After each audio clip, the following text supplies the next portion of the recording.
அனைவருக்கும் வணக்கம். இன்னைக்கு என்ன பார்க்க போனா தினகரன் பேப்பர்ல பொது அறிவு வந்து ஒரு ஒரு 25 கொஸ்டின் கொடுத்துருக்காங்க. ஸோ அதை பார்ப்போம் வாங்க. ஃபர்ஸ்ட் கொஸ்டின் என்ன பார்த்தீங்கன்னா, அளவறிந்து வாழாதான் வாழ்க்கை உல போல இல்லாது தோன்ற கெடும் டேஷ் ஒருவரின் பொருளியல் நிலையை எத்தகைய ஒரு பண்ண குரல் வந்து கூறுன்னு பார்த்தீங்கன்னா, அகலக்கால் வைக்காது அகலக்கால் வைக்கக்கூடாதுன்றது சொல்லுது. ஓகேங்களா? ஸோ அடுத்த கேள்வி 347. சமீபத்தில் தமிழ்நாடு அரசால் தொடங்கப்பட்ட கல்வி தொலைக்காட்சி எந்த நேரத்தில் ஒளிபரப்பாகுதுன்னா, நாள்தோறும் 6 AM முதல் 9:30 PM வரை ஒளிபரப்பாகுது. ஓகேங்களா? 348. சத்தியமூர்த்தி பற்றியான சரியான கூற்று என்னன்னு பாருங்க. 1930ஆம் ஆண்டு அகில இந்திய காங்கிரஸ் தமிழ்நாட்டின் பிரிவின் தலைவராக அவர் பணியாற்றினார். கரெக்ட். அடுத்து பார்த்தீங்கன்னா 1939ஆம் ஆண்டு சென்னை மேயராக பணியாற்றினார். ஓகே. இவர் சுதேசி இயக்கத்தில் வெள்ளையன வீரர்களும் பங்கேற்றார். அனைத்தும் சரி. சத்தியமூர்த்தி பற்றிய தகவல் அனைத்தும் சரி. அடுத்து தேவதாசிகளின் அவலநிலையை அம்பலப்படுத்திய தாசிகளின் மோசவலை அல்லது மதிப்பெற்ற மனிதர் என்ற நாவலை எழுதியிருப்பார் யாருன்னு பார்த்தீங்கன்னா மூவலூர் தர்மம்மாள். ஓகேங்களா? அடுத்து தமிழ்நாடு பஞ்சாயத்து ராஜ் திட்டம் இயற்றப்பட்ட போது தமிழக முதல்வராக இருந்தவர் செல்வி ஜெயலலிதா. கீழ்கண்ட கூற்றுகள் யாரை குறிக்கின்றன? வருணாசிரமத்தை ஒழிக்க போராடியவர். பிராமண எதிர்ப்பு இயக்கத்தில் அவர் பங்கேற்றார். அடுத்து 1921ஆம் ஆண்டில் கல்வி வளர்ச்சிக்காக அவர் 2 பள்ளிகளை தொடங்கினார். LC குருசுவாமி.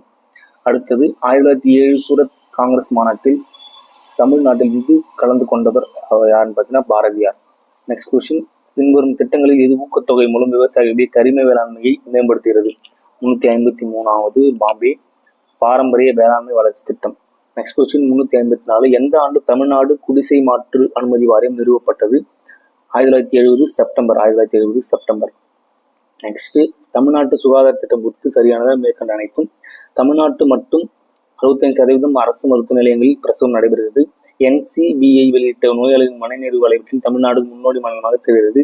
2023 ஆண்டுக்குள் குழந்தை இறப்பு விகிதத்தை IMR 10க்கு குறைவான குறைப்பதாக தமிழக அரசு உறுதி பூண்டுள்ளது. அடுத்து 2ஆம் நிலை மருத்துவ சேவை மற்றும் உரிய அலுவலர் என்ற முறையில் ஒழுங்குமுறை விதிகளை செயல்படுத்தும் பொறுப்பு கொண்ட இயக்குநர்னா மருத்துவ ஊரக நலப்பணி இயக்குநரும். நெக்ஸ்ட், உறங்குவது போல சாக்காடு உறங்கு விழிப்பது போல பிறப்பு டேஷ் இக்குறள் மானுட உலகில் வெளிப்படுத்தும் மகத்தான உண்மைனா வாழ்க்கை நிலையற்றது சொல்லுதுங்களா. வாழ்க்கை நிலையற்றது.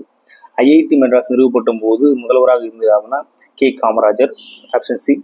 அடுத்து, தலித்துகளுக்கு மற்றும் மற்றவர்கள் இந்துக்கள் கோயிலுக்கும் நுழைய உரிமைகள் வழங்குவதற்காக தலித்துகளுக்கும் மற்றும் மற்றவர்கள் இந்து கோயில்களுக்குள் நுழைய உரிமைகளை வழங்குவதற்கு மெட்ராஸ் கோயில் நுழைவாங்கிற சட்டம் 1947 யாருன்னா ஓமந்தூர் ராமசாமி ரெட்டியார். ஓகேங்களா? அடுத்து 1895 டிசம்பர் சென்னை மகாஜன சபை வழங்கிய வரவேற்புரை பெற மறுத்தவர் யாருன்னா லார்ட் எல்ஜின். 361. உலகளாவிய பாலின இடைவெளி குறியீட்டை அளவிட பின்வரும் குறியீட்டு எது பயன்படுத்தலாம்? பெண்களுக்கு அதிகாரத்தில் பயன்படுத்தப்படவில்லை. இந்த 3 இருக்கும். ஓகேங்களா? அடுத்து, திருவிக்கா நவசக்தி என்ற தமிழ் வார இதழ் தொடங்கிய ஆண்டு 1920ஆம் ஆண்டு தொடங்கியது.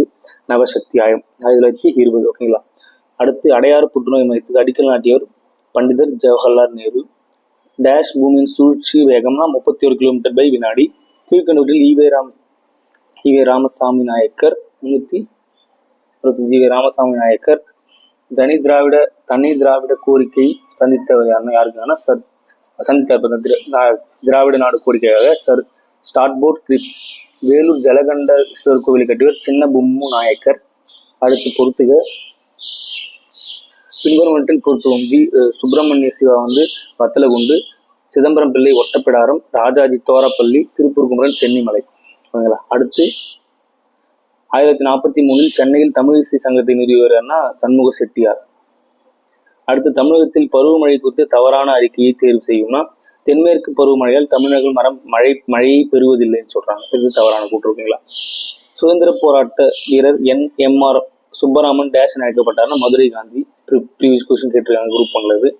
2011 மக்கள் தொகை கணக்கெடுப்பின்படி தமிழ்நாட்டின் எந்த மாவட்டங்களில் தொகை மக்கள் தொகை அடர்த்தி குறைவாக உள்ளதுன்னா நீலகிரியில் தான் மக்கள் தொகை அடர்த்தி குறைவாக உள்ளது. அடுத்து, பின்வருவனற்றில் அரசு சேவை மையம் எதற்காக கேட்டீங்கன்னா மாநில முழுவதும் பல்வேறு அரசாங்க துறையின் சேவைகளுக்காக ஒருங்கிணைந்த பொதுவான அணுகலை வழங்குதல்.